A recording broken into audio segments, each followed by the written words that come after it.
special show on CNN IBN, OP Jindal Global University presenting global careers in law, in business and in international affairs.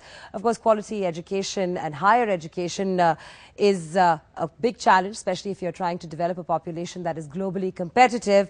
Over the past many years, we've seen many institutions mushroom in this country. But the question is, are they really putting out students that are up to the mark? Today, we're taking a closer look at the OP Jindal Global University. And of course, it's positioning itself as a globally competitive institution. So let's take a look at what it has to offer, who are the people that are teaching there, and what the goals of the university are. I will start by first introducing Professor C. Rajkumar. He's the Vice Chancellor of the OP Jindal Global University. He's also the Dean of the Global Law School at the university. Professor Sri Ram Sundar Cholia, he's the Vice Dean of Jindal School of International Affairs. After that, of course, Dr. Michael J. Barnes. He's a professor and the Vice Dean of the Business School at the university. And Dr. Sanjeev P. Saini, Professor, Jindal Global Business School, and also the Head of Education for the Jindal Group. Welcome to the show. I just want to start this discussion by asking that first question that I have, which is, when we talk about a global university, what exactly are we talking about? And specifically, in terms of the institution that all of you are involved with, what is it providing to be part of that platform? The vision of OP Jindal Global University is to promote global curriculum, global courses, global faculty, global research and global interaction. One of the aspects of vision as we develop this university is to address an important issue related to quality in teaching and research in India. If you look at the global situation as far as development of universities are concerned, India does face a crisis in higher education because even the best of our universities in India today do not match up to the global expectations when it comes to their involvement in research. When we are talking about a global university here in India, what is it that the OP Jindal Global University is actually providing those students, according to your perspective? Thank you. Well, I think from the point of view of the business school, which I'm heading at the moment, the most important thing for India right now, as it becomes a global superpower, is in the business sphere for the managers to be able to compete on the global platform. And in order to do that, in my experience and in my observation, what is needed is a vast improvement in global awareness. I think it's important to also discuss what a global skill set really means, and also the realities of combining theory with application, because I think that is one of the global challenges you face anyway, but especially when you're going to be globally competitive, it is something that we have to talk about. What has your experience been so far in terms of trying to streamline those two? It is the talk of the country today that the academia and industry interface is missing. In fact, in most of the B schools, we have seen that the industry interface, not many industrialists are going to the B schools and taking the classes, and the people who are teaching there are also not having enough experience of the industry. And most of the times it is like solving the case studies. What we want is basically the solving of the situations. I just want to take a good look at the OP Jindal Global University and really what it has to offer. We're just going to take our viewers there for a minute. Do stay with us.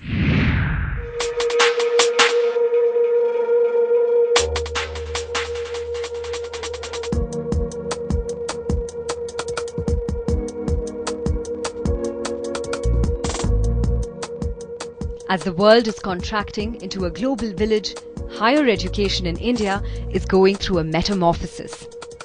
In one of the fast-progressing cities of Haryana, Sonipat, the OP Jindal Global University is at the heart of this change, providing education with a global outlook.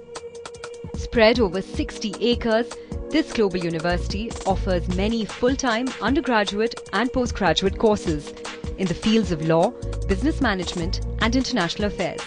But you would be wondering what really distinguishes this global university from any other university. Starting with academics, classroom learning here is quite high-tech and more interaction-based. Students make presentations on important topics daily and even attend virtual classes.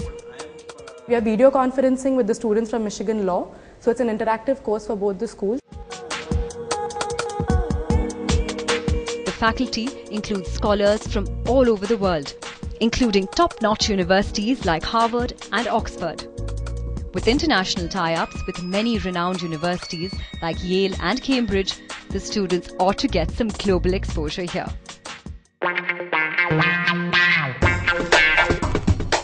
Beyond academics, students are encouraged in their entrepreneurial pursuits. Take, for example, this cafeteria, entirely run and managed by the students themselves. And it was their brainchild.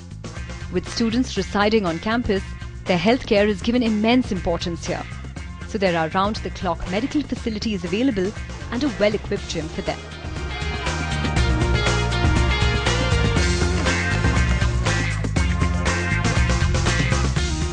Students taking admission here are promised an international learning experience.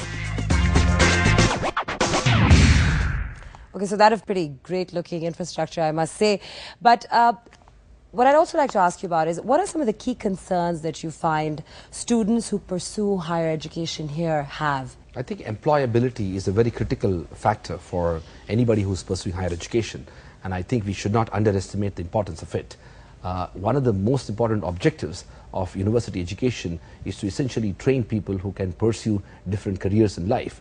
But also along with that, we need to recognize that the education that any university offers is well-grounded and multidisciplinary in many ways. Okay, well, in terms of the career opportunities that are available at the university, how are those being promoted towards the student community? I'm going to ask Professor Cholia this. We have developed a future diplomats development program that mentors students right from the first semester to think about what stream of international affairs they are most interested in terms of making a career. So the attempt here at the School of International Affairs is to give them the analytical tools and the skill sets to be able to intern at a number of these organizations and to eventually make full-fledged careers in these. So, Professor Rajkumar, is there a special distinguishing program that you offer at the Jindal Global Law School that you can tell us about? Yes, the Jindal Global Law School is strongly committed to providing what we call as global legal education.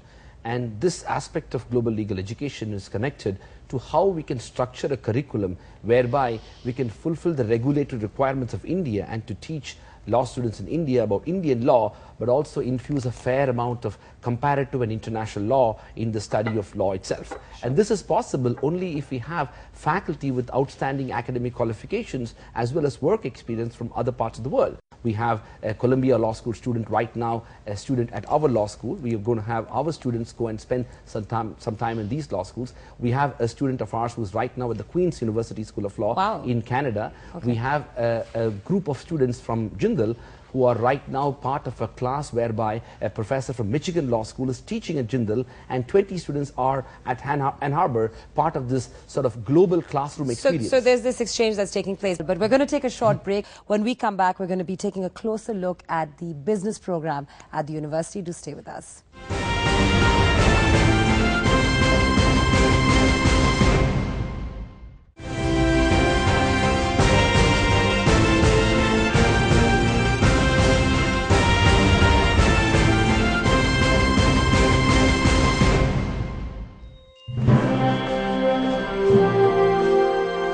Welcome back to this special program on the OP Jindal Global University. We were just focusing a little bit on the law school. I just want to take our viewers in their attention in terms of what is actually happening in the business school at the university. Dr. Barnes, really, how relevant is going to business school given the current situation in terms of globalization?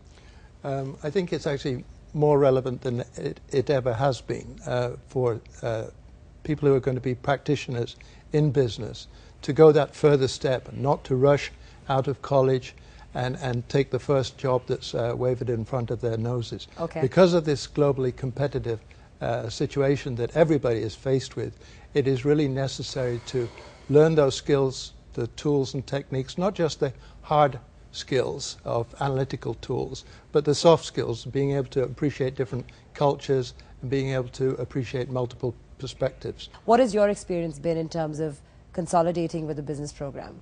Most of the business houses, they want that their children should go to one of the best schools. They can learn, and they are doing very well. In fact, they are the one who are so dire to know something better on what is happening into the business sector, and they are doing very well. And even not even in India, we have seen all over the world, people are going to one of the good schools. I just want to take our viewers to the faculty that is actually teaching at this institution. Let's take a look at this. We have a very vibrant student body which engages in various extracurricular activities. Mooting is a very important part of any law school curriculum, and so it is at JGLS. We have a very vibrant mooting society, and we have a dedicated coach for the mooting society. We participated in 2 moots and we did fairly well. We have the debating society. We have a dedicated coach for debating, a dedicated coach for theatre society, dance societies. We have the integrated BA LLB program, which is a 5-year program, unique to India and Australia, I believe. There's the LLB program, the 3-year LLB program, and the LLM or master's level program. Students can cross-register across schools, across various courses, and this multidisciplinary approach prepares them much better for the global decision making. This is a very unique business school which allows students to really come up with business ideas, funds them, allows them that academic freedom, gives them enough space to really practice what we preach them in the classroom. We have a tie-up with Yale University. In fact, very recently in October, we had a joint conference with Yale when the president of the Yale University actually visited our campus. Professor Peter Schuck from Yale Law School actually spent an entire semester teaching our students. With Michigan Law School in US, again, we have a deep and pervasive ties where one of our research centers, Center for Global Corporate Financial Law and Policy, is developed in collaboration with the law school. Professor Cholia, what are you really teaching in your international affairs and diplomacy courses? What exactly are they all about? The program that we're delivering, the Masters in Diplomacy, Law and Business, is the first genuine multidisciplinary postgraduate program in international affairs in this part of the world. By equally apportioning the course content between international relations, which is the classic subfield of political science, international business, and international law, we are trying to create global policy studies. We have a core course in global business strategies, which you wouldn't get in a typical master's in international relations. We have a core course in international trade and financial law, which you wouldn't get in a typical international relations program. We have a core course in social science research methods, which we believe are necessary for young people to be able to become good analysts and to be good researchers. Professor Rajkumar, just a little bit on the placements, the internships. We have institutionalized global internship programs. So we have a situation where our students are spending periods of time going abroad and spending semesters abroad in different universities, but also increasingly are able to get internship opportunities in law firms and business organizations around the world. Talking about the School of International Affairs, I must say that we have a strategic partnership with the United Nations University, which means that our students will be in a position to get internship programs across UN organizations, intergovernmental organizations around the world. And this is all part of our ability to commit to global careers and reflect that within the experience. Okay, we're taking a short break right now, but on the other side, we're actually going to be looking at the campus life and, of course, the research abilities at the university. Do stay with us.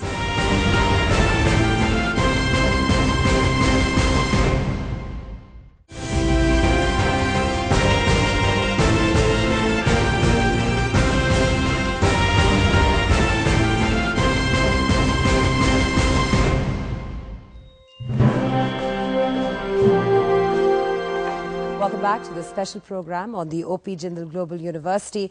We've been talking quite a lot about what is happening in terms of research, the programs, etc. I just want to show our viewers a little bit about what the students on campus have to say about their environment.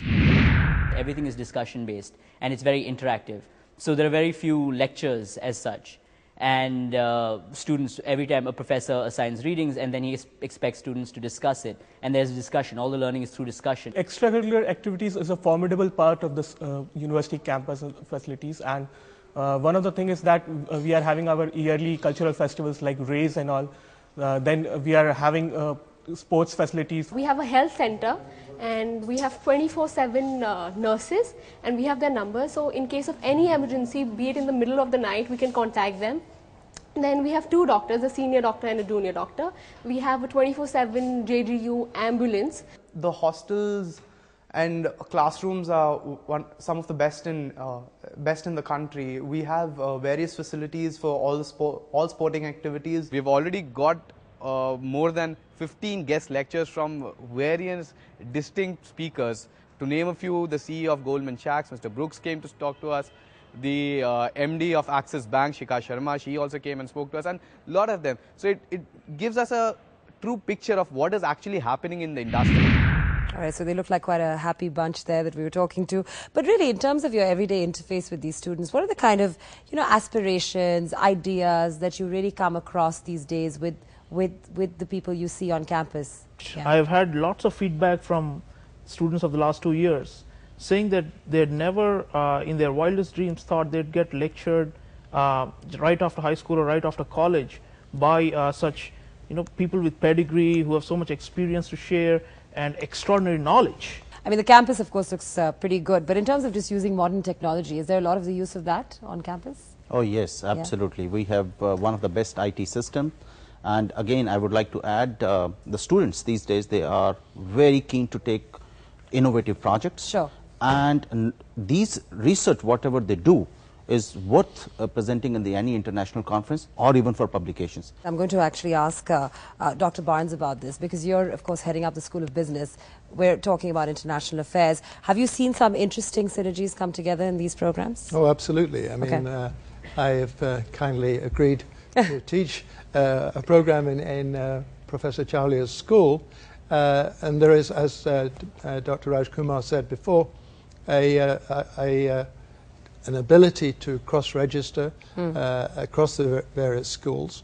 So we represent ourselves in our logo as India's first multidisciplinary global business school. And you have an international faculty that's, of course, interfacing on this. Absolutely. And that involves both foreign faculty members as well as Indian faculty members with international degrees and experience. And are there any international seminars or exchanges that are taking place? A number of them. I mean, we have had seminars in which we have collaborated with Harvard University, Yale University, now Indiana University and Michigan University. So, and most recently, we've had a very high-profile visit by the President of Dominican Republic, Dr. Fernandez, who came to our campus and gave a public lecture under the aegis of the Jindal School of International Affairs, whereby our first group of Latin American students from Dominican Republic are going to join the Jindal School of International Affairs in August of this year, and 15 students have been nominated to become full-time students in the MA Diplomacy, Law and Business program. Well, gentlemen, it's been an absolute pleasure discussing this with you today.